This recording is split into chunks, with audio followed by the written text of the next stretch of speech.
first thing I have to say is I feel like this movie had one of the best openings to the movie that I've seen in a long time. This movie hooks you in really good, and it gives you a introduction to the world, the characters, in a way that is just you want more.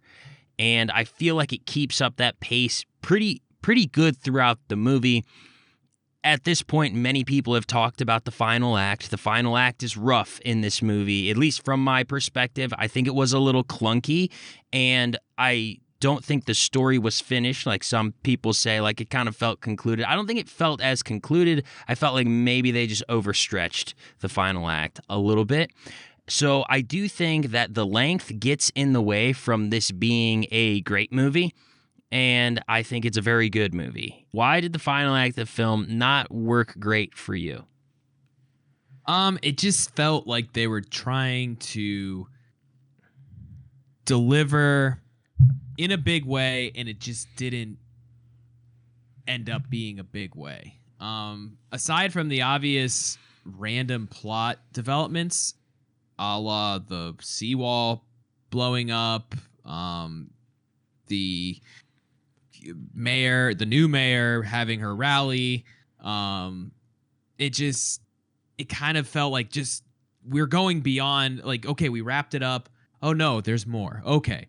Like, oh no, there's more. And so you just kept going to the point where I get false climaxes. I understand them. I enjoy them when they're done well, but this just felt like there were too many in a row. And you exhaust an audience when the payoff of the next climax starts to diminish.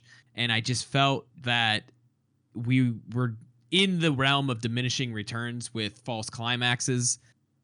And so by throwing 3 more at us, it just like, even at the end with Batman getting shot and it like almost looking like it's going to be all over. And it's like, it's too many. Like, I don't, it's not that I don't care. It's just you're exhausted already. Yeah. And so to have that again, you're like, oh boy, man, here we go.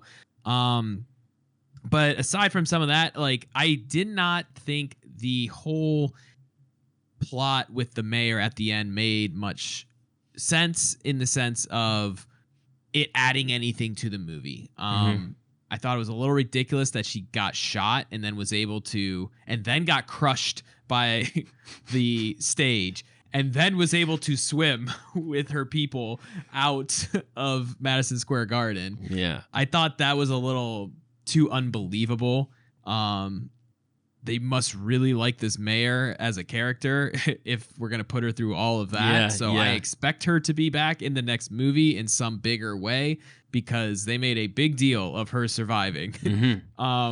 So I thought that detracted a lot of time from the ending. There were just so much stuff going on at the end that it was extending time. And I think you could have cut that out and kind of made up some time for Batman to fight the other, like, fake Riddlers.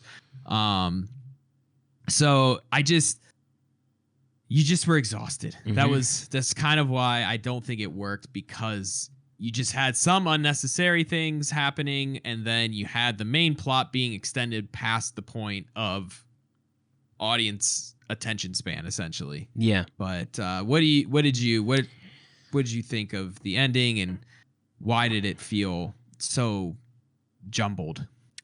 I think for me, I was on board with the false climax. I was on board with the Riddler still having one more way that he was going to get at Gotham. I knew that was going to happen. Everybody knows, right? With the smirk on his face when he gets taken in, the story's not over.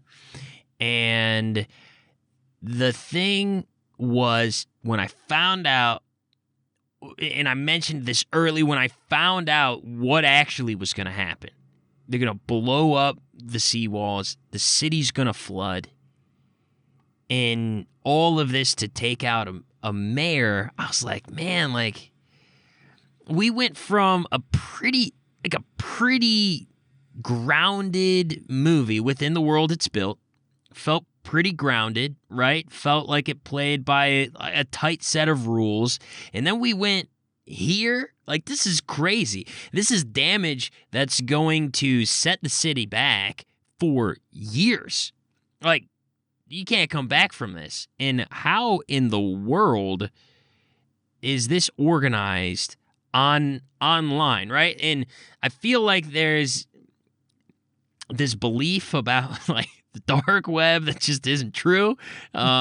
So anyway, it felt really just like a stretch, and I would have much rather them conclude things that they had built up earlier, right? They just kind of introduced a brand new conflict. I would have liked for it to be some type of extension of things we already had tension with.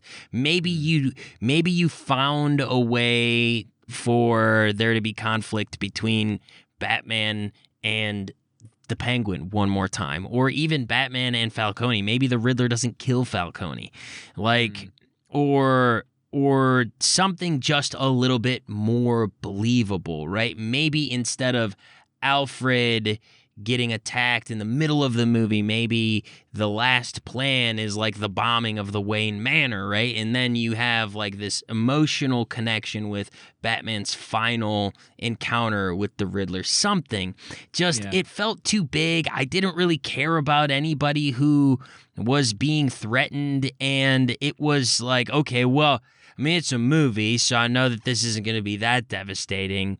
And then the peons that were able to be recruited, like, so much was thrown at you really quick. And then you had a pretty long action sequence that was cool, but at the end of the day, it just kind of felt really unnecessary, you know? Mm-hmm. And there was that, and then the epilogue was very long.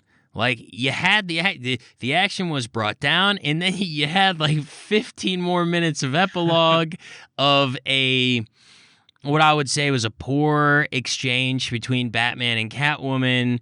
Each of them kind of riding off in the sunset in separate directions, and then that wasn't even the end. There's Batman, like, helping the people get rescued. Or no, it was Batman helping the people get rescued, and then that wasn't the end. And then there's Batman and Catwoman, and it's like, holy moly, like, is this movie ever gonna be over? Mm-hmm. And I feel like when you get to that point with a movie, and this is the first one in the series, this isn't like the final movie of a trilogy, right? We kind of all make excuses for Return of the King for having like 5 endings because, this is the final one, right? This is the last movie you're ever going to see like this in your whole entire life. Like that's another reality you have to come with, right? When you go through the Lord of the Rings trilogy, like, hey man, I'm never going to watch movies like this ever again, especially with the development of modern films. So anyway, I was actually excited about the length, and then because I thought that, hey, these are going to be 3 really good hours, and then I walked out of the theater and I was like, they were 2.5 really good hours.